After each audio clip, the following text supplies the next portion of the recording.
It's absolutely gorgeous. I like it a lot. So this is meant to be the front side right here. Now when you flip it over, I'll show you what the back looks like here. It's a bit more poofy. Now both sides are absolutely pretty. You could use either side that you want. It's a lot more fuller, as opposed to the front side here being the puffs are a little bit more uniform in shape. But it's not hard to do. If you can single crochet, you can do this. I'll show you how to do that puff. It's very easy to do. So why don't we go ahead and get started. I want to move that to the side. It's very easy. The yarn that I use right there for that sample piece is Ice Yarn's Picasso. This is their rainbow color. It is acrylic polyester blend, a medium weight number 4. And then I'm going to be using a size J, which is a 6mm crochet hook. Now I'm going to show you with the different yarn, because that yarn is a little bit busy, and so I'm going to show you with the more solid yarn. This is a 4-weight acrylic yarn. It's just some scrap yarn that I have here. So this stitch is done in a multiple of any even number. So any even multiple, you make your chain in any even number that you like for however long you want your project to be. So if you're making a scarf, you just do even numbers until you get the width that you like your scarf, or the length. Same as a blanket. You keep going until you chain the amount that equals how big you blanket it to be. Now if you Google, you can always Google up the size of crochet blankets. You'll find how many inches, depending on if you're wanting a baby blanket, throw size, twin size, you know, king size, whatever. It'll tell you approximately how many inches of a blanket that you need. So that'll be how many inches you need to make your chain. And scarves, I usually generally do them in between 6 and 10 inches. That's completely up to you though, how you want to do that. So we'll go ahead and get started. Once you get your even number of stitches, we are going to work 1 single crochet in the second stitch from our hook. So remember, we never count this when it's on our hook. So this would be number 1 and this would be number 2, and we're going to do a single crochet in that second stitch, and then we're going to put 1 single crochet in every stitch of the chain. So row 1 is 1 single in every stitch until you get to the end of your row.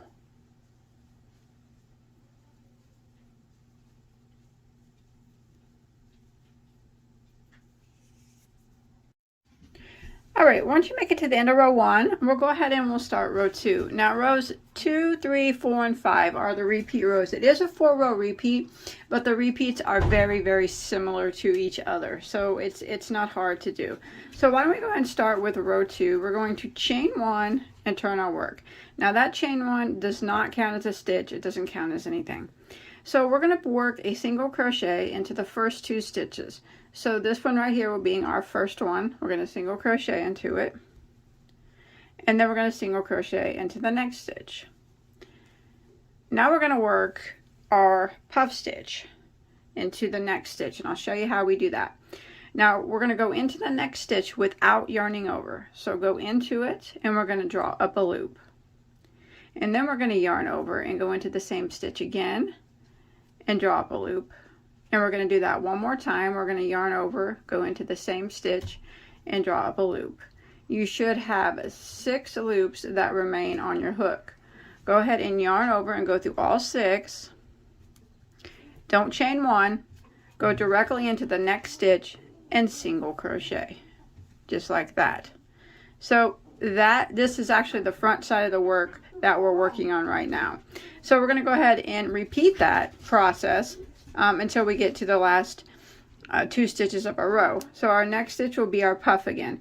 And remember, it's very important that you don't yarn over the first time. Just go directly into the next stitch and draw up a loop, and then we yarn over and go into the same stitch, draw up a loop, and yarn over one more time, go into the same stitch, draw up a loop, and you'll have 6 loops on your hook.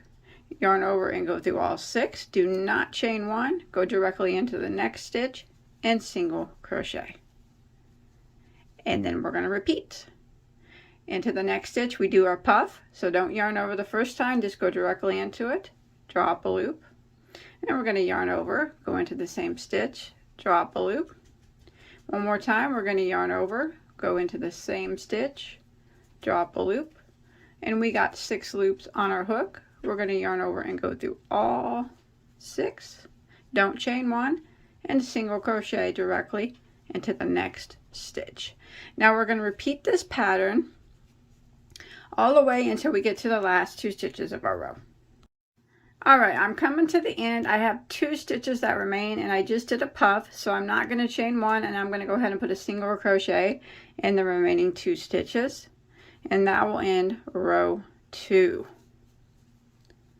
So that's what it starts to look like.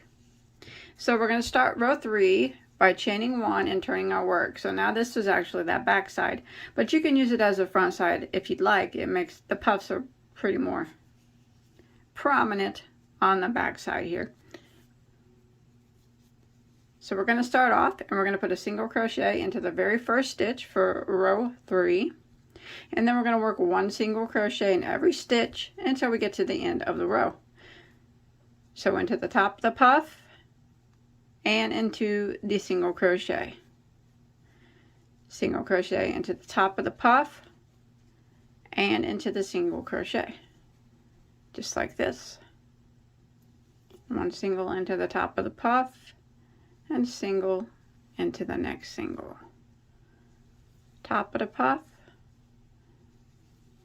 next single, and we're going to repeat this pattern until we make it to the end of the row.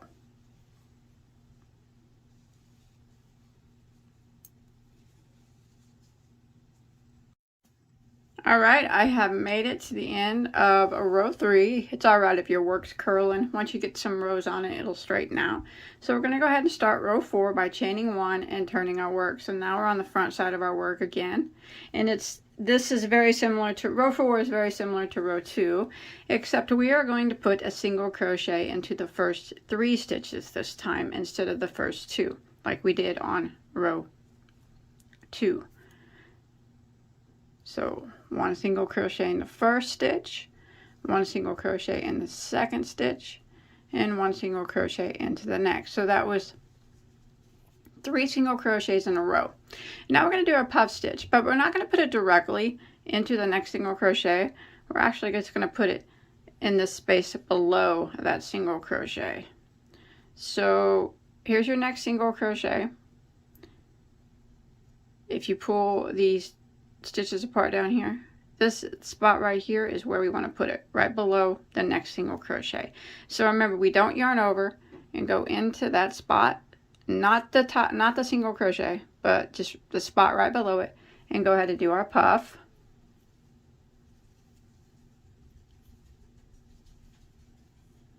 Six loops on your hook, yarn over and go through all 6, don't chain 1, and then a single crochet into the next stitch.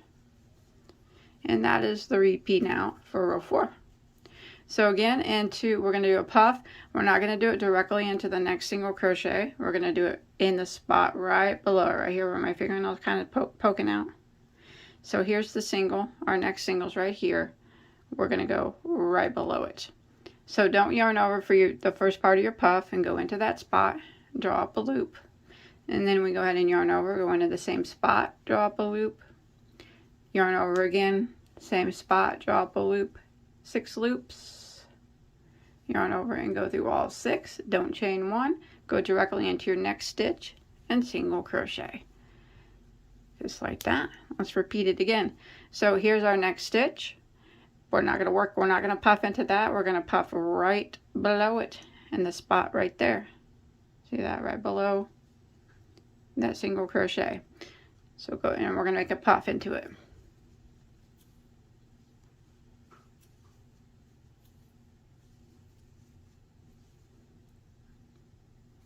Like that. Don't chain 1 and single into your next. And we're going to repeat this pattern until we get to the end of row 4.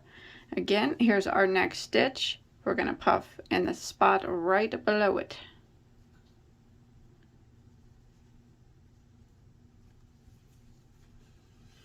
Oops.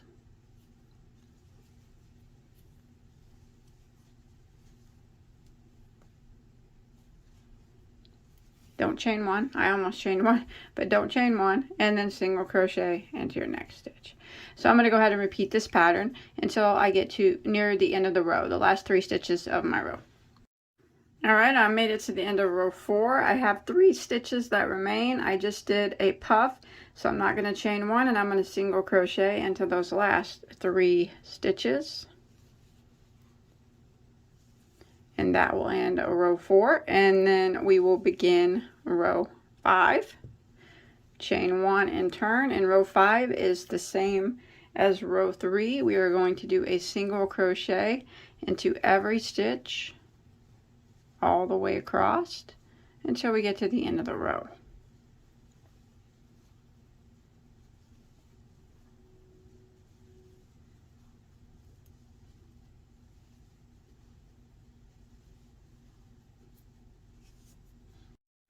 Alright, I've made it to the end of row 5, and that's it. Now we're just going to repeat rows 2, 3, 4, and 5.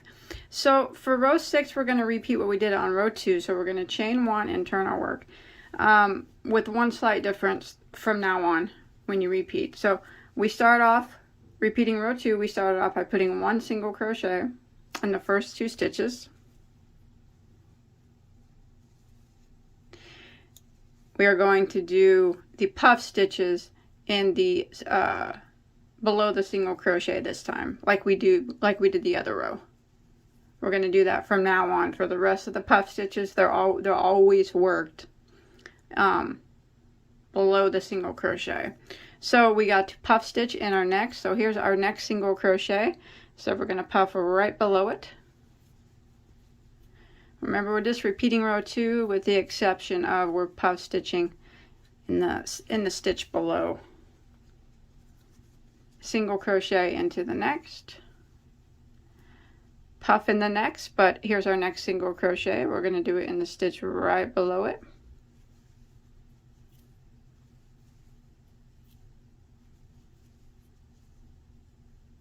Single crochet into the next. Here's our next stitch, puff in the space right below it. And we're just going to keep repeating rows 2, 3, 4, and 5. Remember, the only difference will be the way that you start and finish them. When you do a repeat of row 2, which is what I'm doing now, you start with 2 stitches and you end with 2 stitches.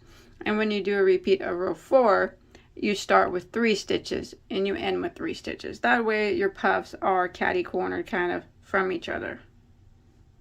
And that's it. And after you get a little bit of length on you, it'll look like this beautiful piece right here.